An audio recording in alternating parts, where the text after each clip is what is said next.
Alors, bonjour. Nous espérons que vous vous portez bien et que tout va bien de vos côtés. OK.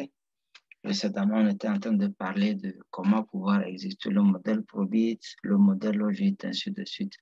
OK. Maintenant, aujourd'hui, nous allons parler de comment pouvoir faire le test de multicollinéarité ou bien la parfaite collinéarité, parfaite collinéarité parmi les variables indépendantes. OK.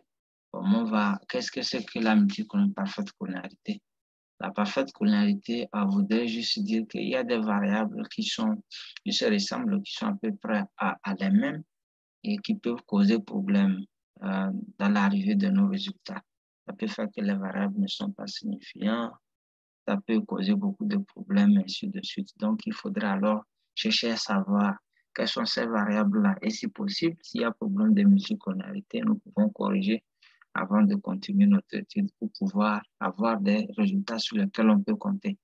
Donc, multicollinéarité ou bien parfois collinéarité, on a plusieurs tests que nous faisons. Donc, très souvent, les gens utilisent VIF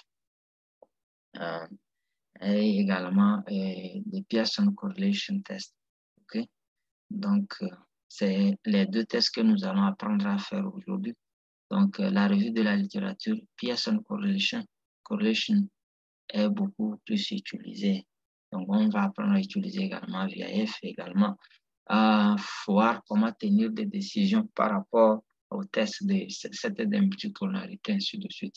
Donc, nous allons commencer par exemple par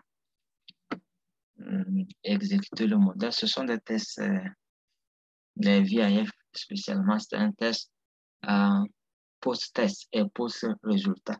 C'est-à-dire il faudra alors exécuter le modèle en question pour voir le modèle que tu voudrais utiliser avant de pouvoir, par exemple, faire le check-in ou bien le test de multicollinéarité. Donc, nous allons d'abord exécuter le modèle et on va le faire. Mais pour le Pearson Correlation test, là-bas, on n'est pas obligé d'avoir les résultats avant de le faire. Mais pour VIF, on doit avoir les résultats avant de le faire. Donc, comme précédemment, on avait déjà fait Probit, Logit, on va essayer d'exécuter le même modèle ou bien Logit avant de pouvoir faire notre test là, par exemple. Donc, j'exécute.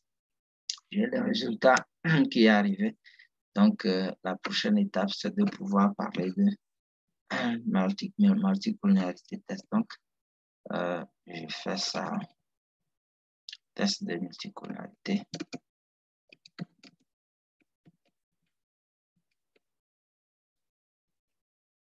OK. Donc, ici, je vais utiliser d'abord VIF. OK. Donc, il faut rappeler ici, comme je l'ai dit, quand on a dans A, pour faire de certains tests ou bien certaines exécutions, nous avons besoin de certains packages, avant que ça ne marche. Parce que R marche, comme Python, il marche avec les packages, et ainsi de suite. Donc, le package dont nous avons besoin ici pour faire notre test de multicollinéarité, ça s'appelle Faraway. OK, Faraway. Donc, pour pouvoir l'installer, on fait comme ça, install package. Et on met notre Faraway à l'intérieur. On exécute. Moi, je l'ai déjà installé. Donc, si vous ne l'avez pas, vous le mettez. Et maintenant, après ça, vous allez l'appeler également. OK. Vous allez, on en dit en anglais, l'audit. Quand vous finissez d'appeler Faraway. OK. OK. Quand vous finissez d'appeler package Faraway, non, on peut à ce moment-là pouvoir utiliser notre VIF, par exemple. Donc, qu'est-ce que je vais juste faire? Je mets VIF. Et maintenant, quand je finis de mettre mon VIF,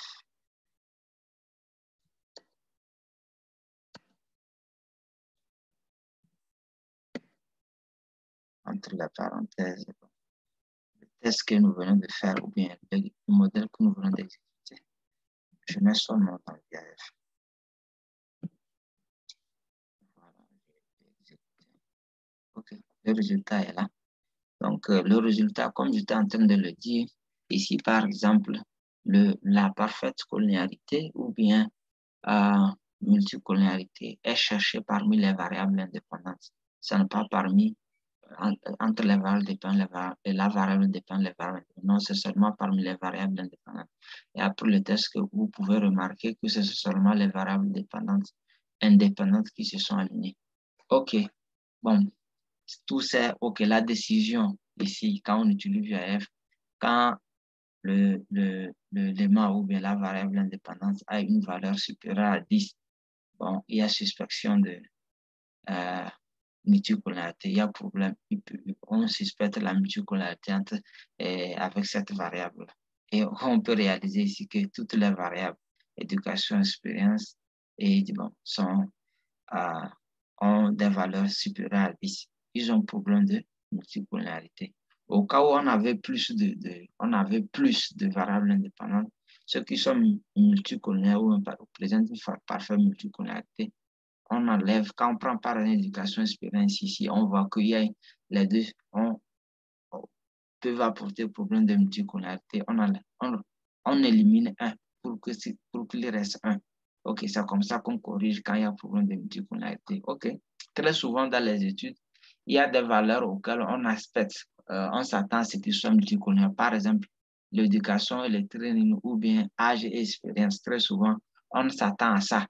Mais ça n'est pas toujours le cas, hein? Mais on s'attend souvent à ça.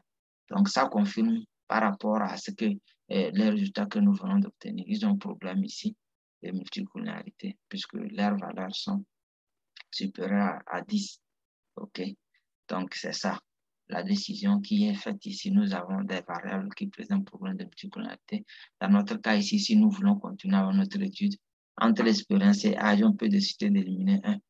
Et éducation et nombre d'heures de travail, on peut décider d'éliminer un également.